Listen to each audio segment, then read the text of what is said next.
এই যে লাল গরুটা, এটা 2 লাখ হলে বিক্রি করবে। জি। ও বাবা বাবা বাবা বাবা, ব্যথা পাই নাই, আল্লাহ বাঁচাইছে, মোবাইলের উপর দিয়ে গেছে। ভাইকে আল্লাহ বাঁচাইছে, 2 ইঞ্চি পাশে লাগছে, যদি মাঝখান ভালো লাগতো না তাহলে ভাইয়ের বিচির কাম সারা। এই গরুর নাম প্রিন্স মামুন।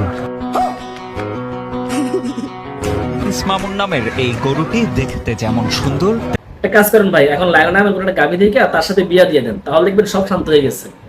প্রিন্স মামুন বাংলাদেশের একটু জনপ্রিয় ভাইরাল টিকটকার, এজন্য সেই নাম অনুসারে আমার গরুটির নাম রাখছি প্রিন্স মামুন।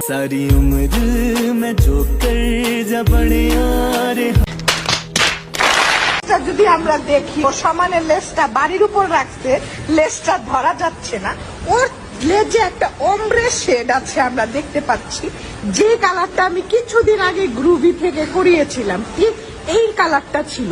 আপুরা আপনারা যারা চুল কালার করতে চাচ্ছেন, আপনারা এই শেডটা স্ক্রিনশট নিয়ে রাখতে পারেন। হোয়াট এ রিভিউ, বোন তোমার লেন্স নয়, বিচিটা যে পছন্দ হয়ে গেছে এটা বোঝার বাকি রইল না।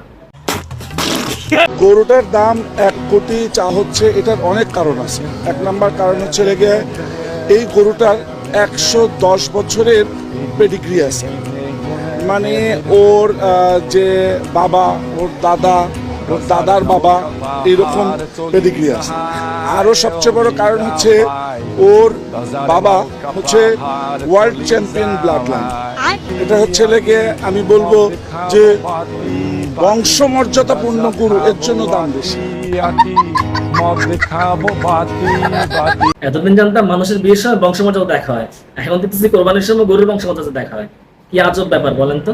তবে আরেকটা জিনিস ক্লিয়ার করা দরকার ছিল, এর বাপ দাদা কেউ কি মুক্তিযোদ্ধা ছিল নাকি, তাহলে দামটা একটু বেশি পাওয়া যেত। গজব বেজতি হ্যাঁ, তাহিরি পাগলামি করে প্রচন্ড, এবং হেপাডে আমরা ছোট থেকে ওরে মানে তাহিরি নামে রাখি, কারণ তাহিরির মতো পাগলাটে স্বভাবে, সেই জন্য আমরা এটা তাহিরি নাম রাখতেছি। আচ্ছা আচ্ছা, এটা তো মূলত শাহিওয়াল প্রজাতির গরু না? জি জি, শাহী। এই বসেন বসেন বসে যান, তাইর হিসাবে বংশ পরিচয় পাওয়া গেছে। বন্ধুরা, এটা কিন্তু একটা ফানি ভিডিও, কেউ আবার মাইন্ড খাইন না।